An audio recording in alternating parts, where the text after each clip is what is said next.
ठीक है। पूर्व मुख्यमंत्री ने एक आरोप लगाया है कि नीट पेपर लीक के अंदर कोई भाजपा का पदाधिकारी है। कितना सच है और भाजपा बचाने में लगी? देखिए, वो गलत जानकारी है। गहलोत साहब को पूरी जानकारी नहीं है। जिसकी ये बात कर रहे हैं वो हमारा कोई कार्यकर्ता नहीं है। दूसरी बात, ये फोटो खिंचवा देना, तो अब क्या है कि आजकल पता चलता नहीं है कि कौन व्यक्ति है। हर आदमी सेल्फी ले लेता है, फोटो खिंचवा देता है, पास में आके खड़ा रह जाता है, फोटो खिंचवा देता है। तो खिंचवा दिया होगा फोटो, मेरे साथ नहीं है, लेकिन किसी भी नेता के साथ में खिंचवा लिया होगा। लेकिन हम किसी को बचाने में नहीं लगे हुए। हम कतई बर्दाश्त नहीं करेंगे, चाहे कोई भी हो। और विशेष रूप से गहलोत साहब ऐसे आरोप लगा रहे हैं, तो गहलोत साहब के जमाने में जब वो मुख्यमंत्री थे तब कितने पेपर लीक हुए थे। और हम तो किसी को बचाने वाले नहीं है। जैसा मुझे अभी जानकारी मिली है कि उसको गिरफ्तार किया गया, जिनकी ये बात कर रहे हैं वो गिरफ्तार कर लिया। हमारे यहाँ जीरो टॉलरेंस है, किसी को माफ करेंगे नहीं, चाहे कोई भी व्यक्ति क्यों नहीं हो, कितना ही नजदीकी क्यों नहीं हो। कानून का काम करेगा, दोषी को दंड दिया जाएगा। किसी को बचाने का प्रयास हम कतई नहीं करते, सवाल ही नहीं उठता। ये पेपर राजस्थान की प्रेस से या कोचिंग सेंटर से या कहीं से लीक हुआ या बाहर? ये एक्चुअली केरल से लीक हुआ बताते हैं। ये पेपर लीक की जहाँ तक सोशल मीडिया के माध्यम से भी पता चला, और कुछ मैंने भी पूछताछ की, तो राजस्थान का इसमें कोई लेना देना नहीं है। पेपर लीक बाहर हुआ और वहां से फिर कॉपी लोगों ने की है, एक दूसरे ने तीसरे को चौथे को ऐसे करके भेजा गया है। बताते हैं कि केरल से, फिर और दूसरे प्रांत में, फिर उससे यहाँ। लेकिन सबसे पहले तो मैं धन्यवाद देना चाहूँगा केंद्र सरकार को, एनटीए को, कि उन्होंने तुरंत इस परीक्षा को रद्द कर दिया। परिणाम आने से पहले रद्द कर दिया, ये बहुत बड़ी बात है। इतना शीघ्र निर्णय लिया गया, बहुत अच्छा है। तुरंत दूसरी परीक्षा हो जाएगी उन्हीं बच्चों की।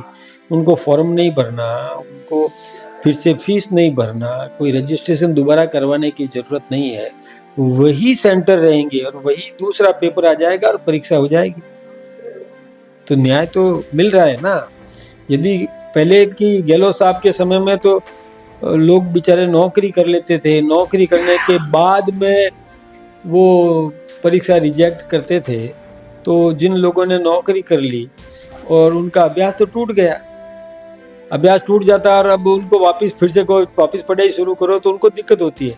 ये तो बच्चे परीक्षा देते देते ही यदि चेंज हो गया तो नया पेपर मिल जाएगा। कोई हाँ, आने जाने की परेशानी जरूर होगी, बाकी नया पेपर।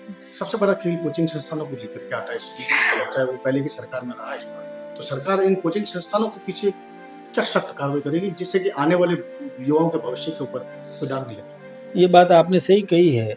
ये कोचिंग संस्थान वास्तव में कोचिंग तो कम, बिजनेस सेंटर ज्यादा बन गए। ये ठीक बात नहीं है, इस पर गंभीरता से सोचना चाहिए, चिंतन करना चाहिए कि इसका क्या सिस्टम किया जाए।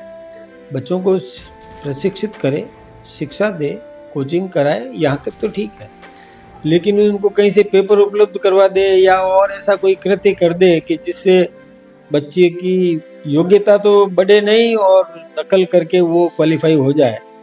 और पहले के भी इतिहास है, कई मंत्रियों के बच्चे भी इसमें सेलेक्ट हुए हैं। तो वो लोग प्रश्न करते हैं तो थोड़ा जनता विश्वास नहीं करेगी। कोटा के बाद सीकर एक शिक्षा का हब बनता जा रहा है, लेकिन जितने करोड़ों रुपए में ये पेपर निकलता जा रहा है, नहीं लगता है कि कोचिंग संस्थान एक तरह से व्यापार बनता जा रहा है? और मैंने यही निवेदन किया कि कोचिंग कराना कोई बुरी बात नहीं है, लेकिन कोचिंग को बच्चों की योग्यता बढ़ाने में ध्यान कम दे और ये कहीं से जुगाड़ करके और उनको क्वालिफाई करवाने का षड्यंत्र करे, ये ठीक नहीं है। योग्यता बढ़ाए, यहाँ तक तो ठीक है, लेकिन बिजनेस सेंटर बन जाए, पैसा कमाने की होड़ मच जाए, ये ठीक बात नहीं है।